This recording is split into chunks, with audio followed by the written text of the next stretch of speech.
sur le terrain. C'est parti pour cette 5e journée à la H Arena de Nantes qui continue de se remplir. Ça va être quasi plein dans quelques minutes maintenant. Le H de Nantes, les Nantais qui vont jouer dans leur couleur traditionnelle en violet face aux Limougeaux qui vont jouer en blanc.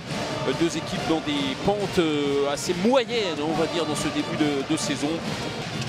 Beaucoup d'étagement, hein, beaucoup de profondeur aussi dans la défense nantaise, beaucoup de mouvements avec Thibaut Brier donc, qui est bien entré en défense pour suppléer Kirill Lazarov. Hein. Ça ne suffit pas pour Martin Lindell. Martin Lindell, tir très intelligent de la part de Lindell. Ouais, ça c'est bien libéré, superbe le mouvement sur la fin de montée de balle d'Alexandre Cavalcanti pour aller regarder le H. Hein. Ça aussi, hein, c'est... ça fera partie des questions qu'on leur posera tout à l'heure à Gaël Pelletier. Le jeu qui a repris avec les Limougeaux qui sont mieux, mais ça c'est bien vu, superbe. Le jeu arrière-arrière, il est en position d'arrière-gauche, Emmerich Bin avec Kirill Lazarov pour terminer le kung-fu. On va revoir tout ça et ça va être intéressant parce que déjà c'est une belle action et deuxièmement ça va permettre de dire que la défense ce n'est pas seulement sur celui qui porte le ballon, c'est avant tout sur celui qui porte le ballon, sur ça.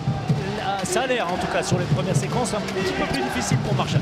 Alors Gaïch, le spécialiste, face à Mikarava qui ne prend rien, pas de 7 mètres, rien du tout. Essayer de mettre un peu plus de variété aussi dans les séquences.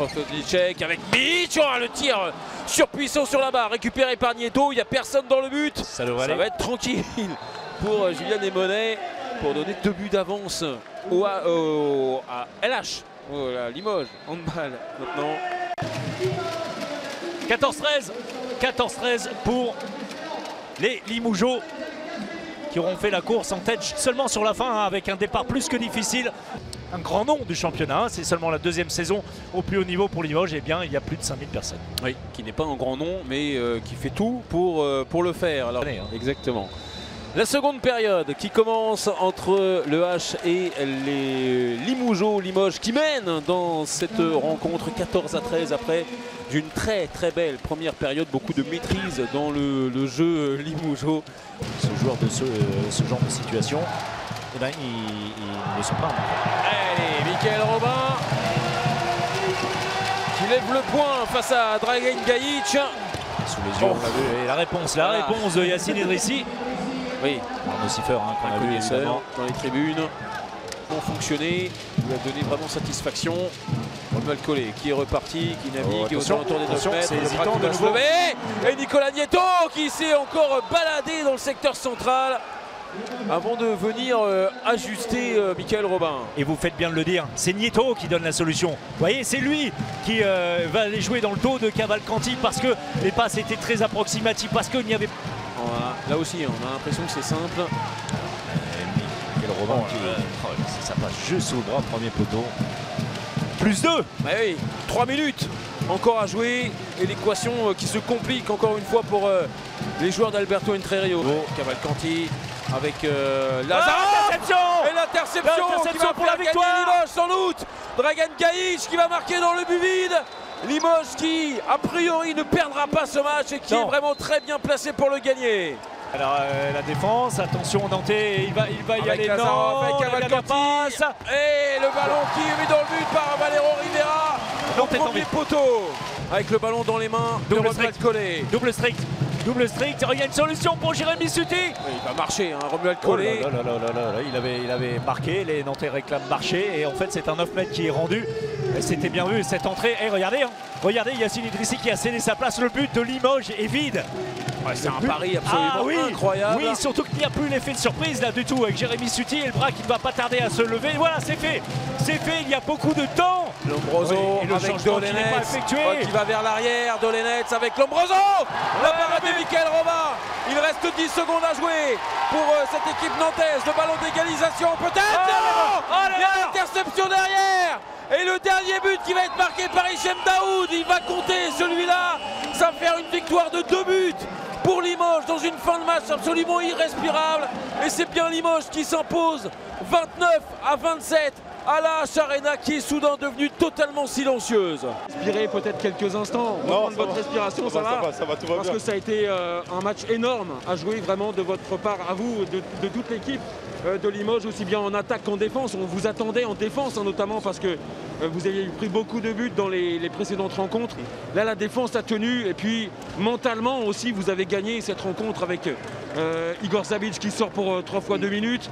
Ça ne vous a pas arrêté, ça ne vous a pas freiné dans cette fin de match? Non, pas du tout. Et je pense que par rapport à tous nos précédents matchs, que ce soit Istres, Nîmes ou Aix, dès la première rencontre, on s'est un peu cherché en défense. Les relations, on avait du mal à mettre les bons ingrédients.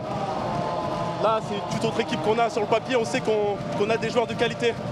Aujourd'hui, enfin ce soir, on l'a montré. Et voilà, ça marche, ça fonctionne. Il faut qu'on continue comme ça. Il faut être constant sur les prochaines rencontres.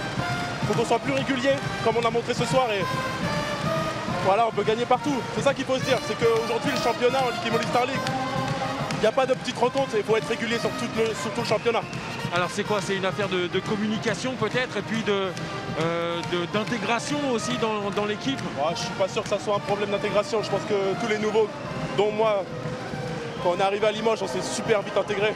Non, il fallait que ça prenne, il fallait qu'on mette ce qu'il fallait en défense. Il fallait qu'on nous pique aussi à l'entraînement pour qu'on se bouge un peu, mais aujourd'hui ça a payé et on est très content du résultat. Gagner à Nantes, c'est Nantes. Oui, Tariq Ayatoun avant le match nous rappelait que l'année dernière, Limoges avait pris 12 buts ici. Il vous l'a rappelé sans doute. Je pense qu'à Nîmes, quand j'étais à Nîmes aussi, je crois que j'avais préparé.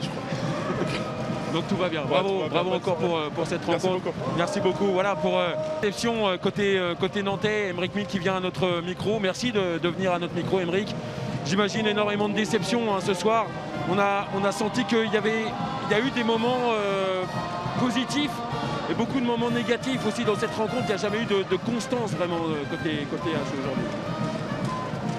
Ouais, on n'a jamais été en mesure de gagner ce match, même si on passe devant en milieu de deuxième. On a un gros temps fort, on passe à +3. Après, Drissi fait je ne sais pas combien d'arrêts d'affilée. Je sais pas, on a peur, on a joué avec une certaine pression. Je vais les relâcher devant ce beau public chez nous à la maison. On n'a pas le droit de faire ce genre de prestations et de perdre des points. Ici contre Limoges, avec tout le respect que j'ai pour Limoges. On se doit de gagner tous nos matchs à la maison et on n'a pas eu une semaine facile. Ça n'a pas été facile, mais on ne se trouve pas d'excuses.